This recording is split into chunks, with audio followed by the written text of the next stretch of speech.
सब लोग पावर लेने के लिए पागल हो रहे थे, लेकिन मैंने सिर्फ अनलिमिटेड पैसे चुने। लोग मुझ पर हंसने लगे। उन्होंने कहा, तू कितना बेवकूफ है, दुनिया खत्म होने वाली है, पैसे का क्या करेगा। लेकिन उन्हें सच पता नहीं था, असली खतरा ज़ॉम्बी नहीं थे, असली खतरा सुपर पावर वाले लोग थे। जैसे ही सिस्टम की आवाज आई, मैं और 300 दूसरे खिलाड़ी सीधे गेम की दुनिया में पहुंच गए। सिस्टम बोला, अगर तुम दोबारा जिंदगी पाना चाहते हो तो इस एपोकैलिप्स गेम में आखिरी जिंदा इंसान बनना होगा। फिर शुरुआती आइटम चुनने का समय आया। लिस्ट में हर तरह की सुपर पावर थी। सब लोग जल्दी जल्दी पावर चुन रहे थे, लेकिन मैं लिस्ट के आखिरी पेज तक गया। सबसे नीचे एक सोने का सिक्का था, उस पर लिखा था अनलिमिटेड वेल्थ। मैंने बिना सोचे वही चुन लिया। मेरे साथ आया क्लास प्रेसिडेंट जो फरहान ने माइंड कंट्रोल चुना था। जैसे ही उसने मेरा आइटम देखा, वह हंस पड़ा। लिन युनशी, तू सच में पैसों का इतना दीवाना है? दुनिया खत्म होने वाली है और तू पैसे चुन रहा है। फिर उसने क्लास की सबसे खूबसूरत लड़की शू जेन जेन की तरफ देखा। और तुमने क्या चुना? शू जेन जेन मुस्कुराई। जो फरहान बोला, मैं किसी भी इंसान को अपने प्यार में डाल सकता हूँ, यहाँ तक कि ज़ॉम्बी भी मेरा विरोध नहीं कर पाएंगे। जब प्यार मेरे साथ है तो मैं कभी नहीं मरूंगा। सभी के आइटम चुनने के बाद सिस्टम फिर बोला, सभी खिलाड़ियों को अपनी ताकत बढ़ाने के लिए 1 साल दिया जाता है।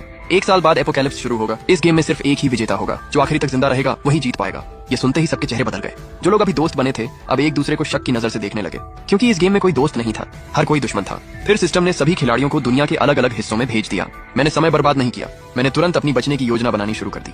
पूरी दुनिया का नक्शा देखने के बाद मुझे प्रशांत महासागर के बीच एक छोटा सा द्वीप मिला। वह दुनिया से बहुत दूर था। वहाँ भूकंप का खतरा नहीं था, तूफान नहीं आते थे, कोई ज्वालामुखी भी नहीं था। द्वीप पर एक बड़ा समतल इलाका था, जहाँ हवाई पट्टी बनाई जा सकती थी। चारों तरफ पहाड़ियां थीं, जो सुरक्षा के लिए अच्छी थीं।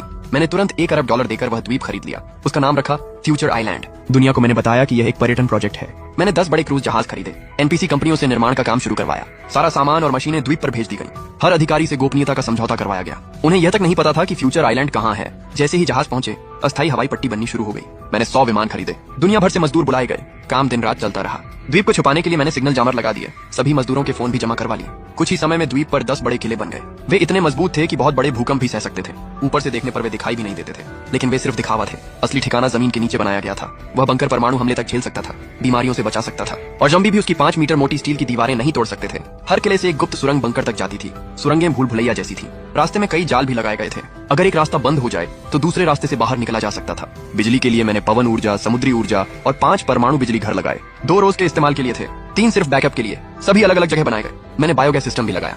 हजारों बैटरियां और डीजल भी जमा किया। पानी के लिए बारिश का पानी जमा करने वाले सिस्टम लगाए। समुद्र के पानी को पीने लायक बनाने वाली मशीनें लगाई। गंदे पानी को साफ करने वाली मशीनें भी लगाई। हवा को साफ रखने के लिए कई सुरक्षा सिस्टम लगाए गए। जरूरत पड़ने पर इस्तेमाल के लिए 1 लाख ऑक्सीजन सिलेंडर भी रखे गए। पूरा बंकर 12 हिस्सों में बांटा गया। 3 हिस्सों में सब्जियां, मछलियां और मुर्गियां पालने का इंतजाम था। 2 हिस्सों में 10 साल का खाना, पानी और दवाइयां रखी गईं। बाकी हिस्सों में कमरे, रसोई, जिम, मनोरंजन कक्ष और मेडिकल रूम बनाए गए। जब भी एनपीसी लोगों को शक होता, मैं और पैसे खर्च कर देता, और वे पहले से ज्यादा मेहनत करने लगते, क्योंकि मेरे पास पैसे कभी खत्म नहीं होने वाले थे। मैं अमेरिका गया और भारी हथियार खरीदे, लड़ाकू रोबोट खरीदे, रास्ता साफ करने वाले रोबोट खरीदे। बहुत सारा पैसा खर्च करके मैंने 2 परमाणु बम भी हासिल कर ली। पास की खाड़ी में एक परमाणु पनडुब्बी और एक विमान छिपाकर